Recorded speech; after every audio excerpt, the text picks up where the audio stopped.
La commune rurale de Kona est située à 28 km de la préfecture de Tougué et à plus de 500 km de Conakry, la capitale guinéenne en Afrique de l'Ouest. Elle couvre une superficie de 375 km² avec une population estimée à 13 638 habitants.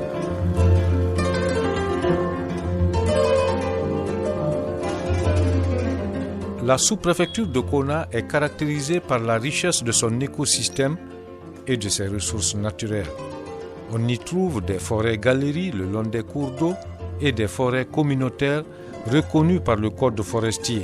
Parmi les espèces végétales répandues, on a entre autres le lengué, le timé, le néré, le téli, etc.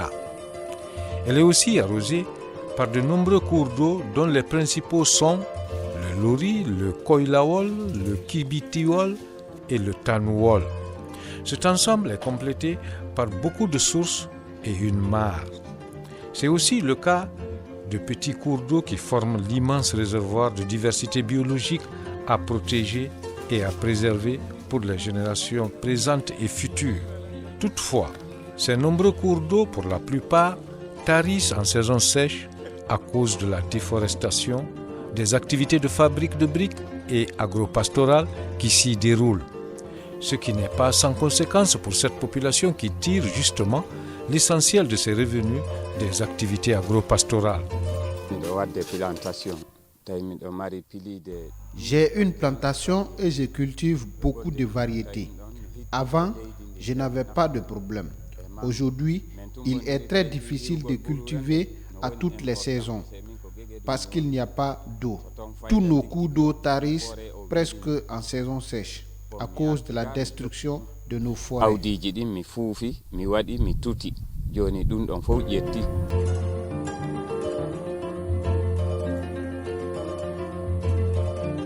Lori, au début, c'était rempli d'eau, mais vu la sécheresse et le déboisement à côté, les sources ont voulu tarir. Pour notre localité, la source là et le cours d'eau là est très important. Les animaux domestiques, les populations, les femmes, les maraîchers, tout le monde s'approvisionne en eau à partir de la source de Lori ici. La surexploitation combinée aux actions telles que les pratiques agricoles traditionnelles, la coupe abusive de bois, les feux de brousse, sont entre autres activités qui accélèrent fortement la dégradation de son écosystème et qui produisent des effets du réchauffement climatique qui sévit dans la région comme sur l'ensemble des pays du monde. Depuis que l'UCN est venu, il nous a appuyé dans la sensibilisation de la population pour comprendre l'importance de l'eau. Il y a eu formation des femmes, il y a eu formation des hommes, tout le monde a compris, les autorités sont impliquées. Vous avez vu maintenant c'est fermé, il y a même pas, on ne va pas voir le soleil parce que les arbres qu'on a protégés ici avec l'UCN a fermé déjà. Ils ont appuyé pour augmenter des arbres, on a planté tout autour, environ là-bas, pour que la végétation progresse et que la conservation soit pérenne pour tout le monde et pour tout le temps. En réponse à ces menaces, de nombreuses actions destinées à assurer la conservation et l'utilisation durable des ressources naturelles ont été développées par l'Union internationale pour la conservation de la nature UICN et les communautés de Kona. Parmi les stratégies figure l'élaboration d'un plan communautaire d'aménagement et de gestion des forêts-galeries, de reboisement des têtes de source et de restauration des sites dégradés, dont celles humides en particulier. Le plan d'aménagement, c'est un peu un outil participatif de gestion communautaire que les acteurs au niveau local se décident désormais de protéger la tête de source de Lori, mais aussi les forêts-galeries qui l'entourent. Les axes prioritaires, d'abord, il y a le renforcement des capacités des acteurs parce qu'il faut qu'ils comprennent pourquoi on doit protéger l'environnement. Mais il y a aussi l'appui aux activités génératrices de revenus parce qu'aujourd'hui, il faut concilier ce que nous appelons la protection de l'environnement et l'amélioration des conditions de vie des communautés. Donc l'attente fondamentale, c'est vraiment que les communautés, et surtout le comité de gestion que nous avons trouvé dynamique, qui compose des femmes, soit vraiment à la hauteur, qui continue avec cette même dynamique pour que vraiment en 2 ans, 3 ans, quand on arrive ici, on dit oui, on a mis quelque chose et le fruit est là aujourd'hui. Le site de Lori constitue un bassin versant d'importance majeure dans le maintien de l'écosystème du sous-bassin du Bafing, qui prend sa source dans la sous-préfecture de Tolo, préfecture de Mamou. Il a été démontré à l'intérieur de ce site 6 têtes de sources permanentes donnant naissance au cours d'eau Lori. Il faut aller en profondeur de cette galerie de forêt pour voir sa source. Une forêt aujourd'hui mise en défense avec le consensus de toutes les communautés grâce à ce projet. Un comité de gestion est mis en place pour veiller sur le respect des règles de gestion.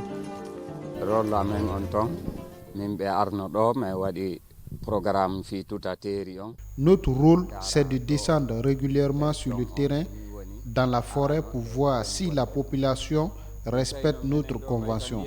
Par exemple, il est interdit de couper le bois, de faire le champ ou le charbon dans cette forêt.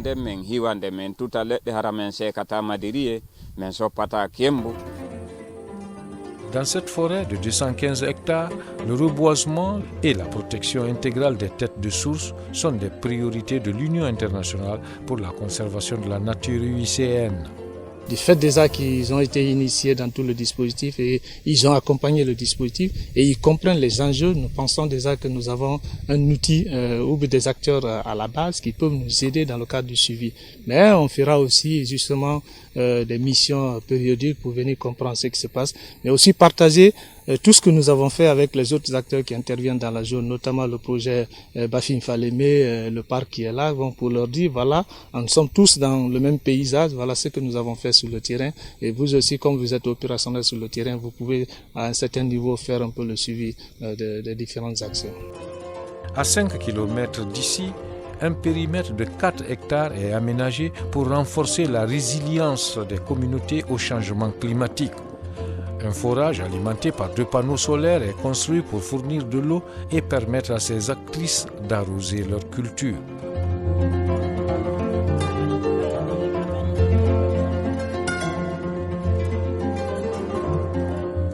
Nous avons alimenté le domaine à travers ces 2 cubes à partir des tuyaux polyéthylène qui sont installés sur une longueur de 800 mètres linéaires. Nous avons connecté à cette conduite principale, n'est-ce pas, des conduites secondaires. Ces conduites secondaires, au bout, nous avons installé des robinets de puisage. Alors, ces robinets de puisage qui peuvent permettre aux bénéficiaires, c'est-à-dire aux exploitants, aux producteurs, d'accéder à l'eau. Donc, nous avons installé 17 robinets de puisage qui sont répartis de façon un peu équitable suivant la topographie du terrain. Donc, du coup, quand le bénéficiaire vient, il a le robinet juste au beau milieu de sa parcelle. Là, il lui suffit simplement d'ouvrir le robinet et puis il branche une petite conduite qui va lui permettre, n'est-ce pas, d'irriguer, donner de l'eau à sa culture.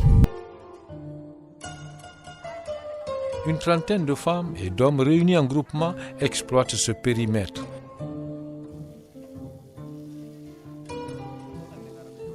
Des fruits, légumes et céréales comme le piment, la pomme de terre, la tomate, l'aubergine, le gombo, le concombre, la pastèque, la patate douce, le maïs et la carotte y sont cultivés.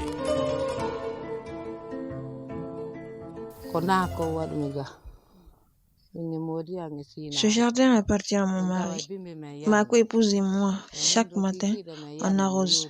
Quand la période de récolte arrive, on récolte, puis on va prendre au marché. C'est ce qui nous permet de vivre et de subvenir aux besoins de la famille. On arrive à faire tout ça aujourd'hui grâce à l'eau.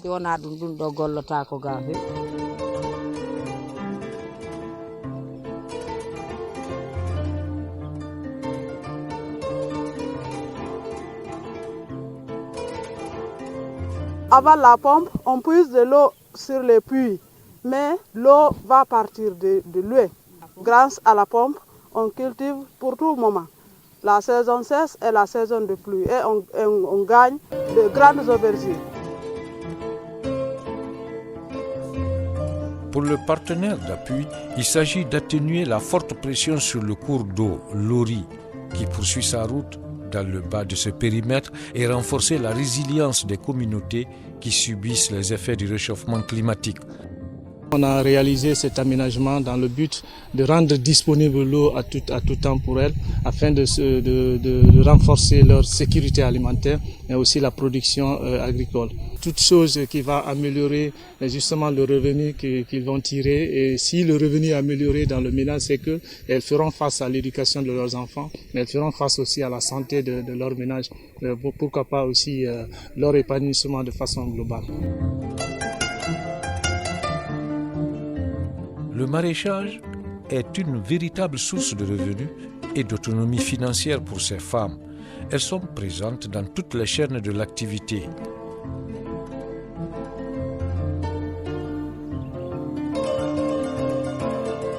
Pour la gestion rationnelle de la ressource en eau dans une parfaite cohésion sociale, Bailou Bari a été formé par les techniciens. Il a la charge de veiller au bon fonctionnement du dispositif et de le réparer en cas de panne, ce qui est devenu une routine pour lui.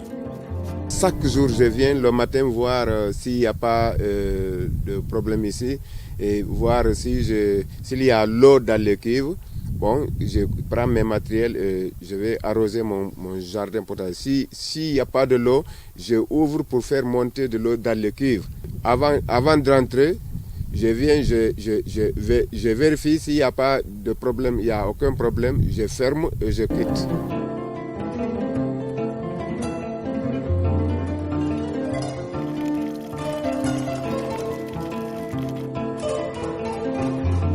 Aujourd'hui, sur les 4 hectares, moins d'1 hectare est mis en valeur par les femmes. Une situation qui s'explique par un certain nombre de problèmes. Je quitte loin pour venir ici pour travailler. À 6 km, multipliez-nous des pompes pour qu'on puisse travailler et encore avoir des raccords pour qu'on puisse arroser les cultures et avoir de beaux rendements.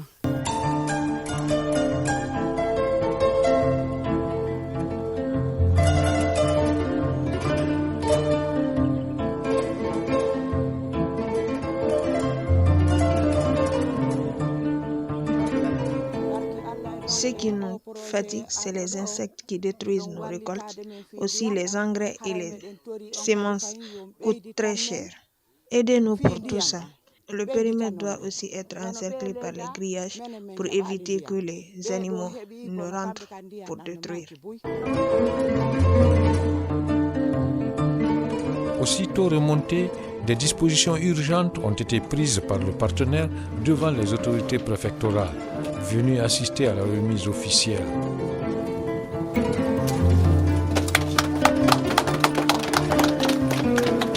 Satisfait de l'initiative, le préfet de Tougué, le lieutenant-colonel Mohamed Kamara, est descendu jusque dans le bas-fond pour toucher du doigt toutes les réalisations et encourager les femmes et les partenaires dans l'UICN. On ouvre ici, donc l'eau vient là-bas et là on ferme aussi. Pour l'Union internationale pour la conservation de la nature, justement, les attentes sont nombreuses et son engagement à poursuivre l'appui aux communautés du massif du Fouta Djallon en général et de Tougué en particulier n'est pas prêt de s'arrêter. Le périmètre déjà, tous les travaux se sont terminés en décembre, je pense que vers novembre, fin novembre, début décembre.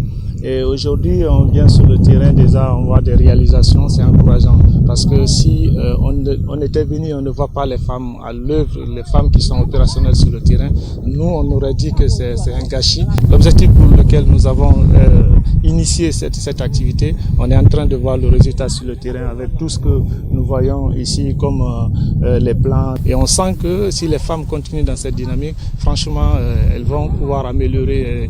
Et on ne dit pas qu'elles vont sortir totalement de la pauvreté, mais quand même, elles vont atténuer leur niveau de pauvreté.